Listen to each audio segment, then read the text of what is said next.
Today we get two versions of the same story. The first is told by Jesus to the crowds. Matthew tells us that the second is how Jesus explains the parable to his disciples. The trouble is, there are many ways to understand parables. We may hear them and react to them differently every time we hear them. Why would Jesus explain and narrow down all the rich meanings of that story? And the explanation he gives goes against all his teaching about God's love and God's kingdom being offered to all. This parable begins the way I always like to think of them. The kingdom of God, or the kingdom of heaven, is like. Here the kingdom is like good seed that gets tainted by evil.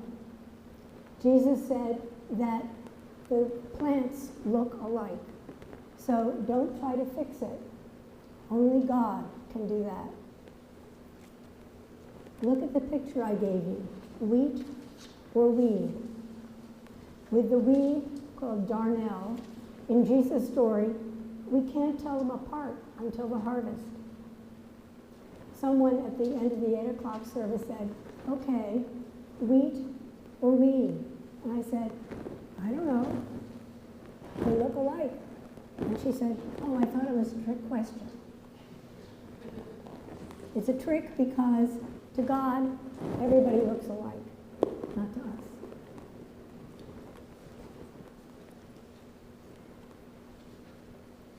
Jesus says, let the plants be, and God will deal with the evil. He's not saying we should ignore the power of evil and the work that evil does in our world. He is saying that at the end of time, God will restore and heal all creation. How does God respond to evil? If you're thinking he sends problems like earthquakes or diseases or war, that's not how God responds to evil. That's how God responds to evil up there on the wall, the cross. The message from the cross is not, I'll get you for this. The message on the cross is, Father, forgive them. They don't know what they are doing. The early Christians and Greek scholars, even today, would hear a form of the word forgive in that parable. Let both of them grow together until the harvest. The Greek word for let is connected to what we say in the Lord's Prayer. Forgive us as we forgive others. Forgiving doesn't mean that we're saying what happened was okay. Forgiving means that we let go of our negative feelings that make us angry and can make us sick. Forgiving is healing ourselves. We can forgive because we know God has forgiven us. And somehow God will call all of us to account for our lives at the end of time, the harvest in this story. In the first parable, the first telling of the parable, Jesus' message is about the universality of God's kingdom. The wheat is sown everywhere in the field, just as last week the seed in the parable was sown everywhere, on the path, on thorns, on rocks, on good soil, on bad soil. So we don't have to look far for God's kingdom. It's right here, everywhere.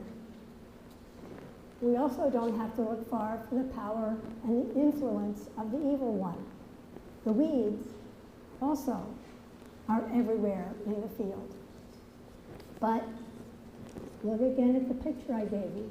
Wheat or weed? Don't know. The problems caused by of the evil one are not only found in the weeds in the field. The problems caused by the evil one exist in each of us. As Paul says, all have sinned and fallen short of the glory of God. And he says, while we were still sinners, Christ died for us. So each of us has within us the glory of God, made in God's image, and the pain and separation from God, which is the power of the evil one in our lives and in the world.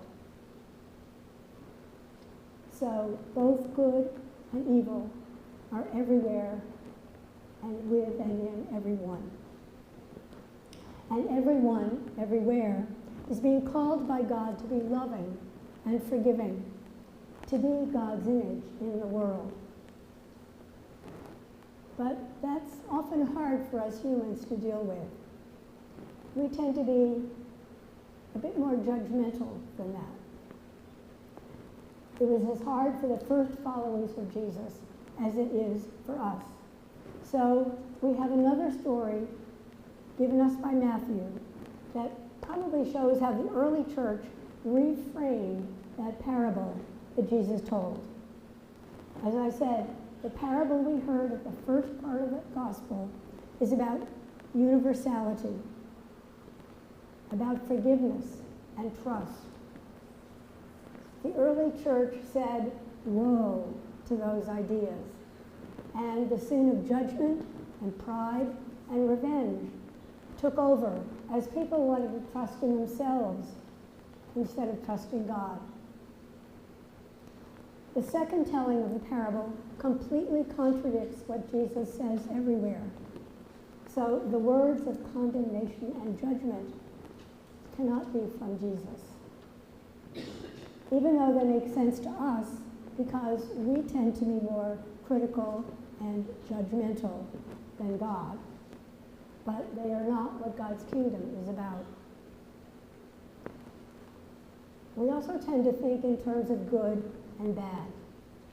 Bad is what we don't like, and it's doomed to the wailing and gnashing of teeth of the second telling.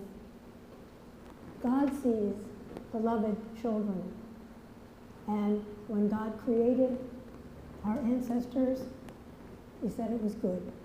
All creation is good.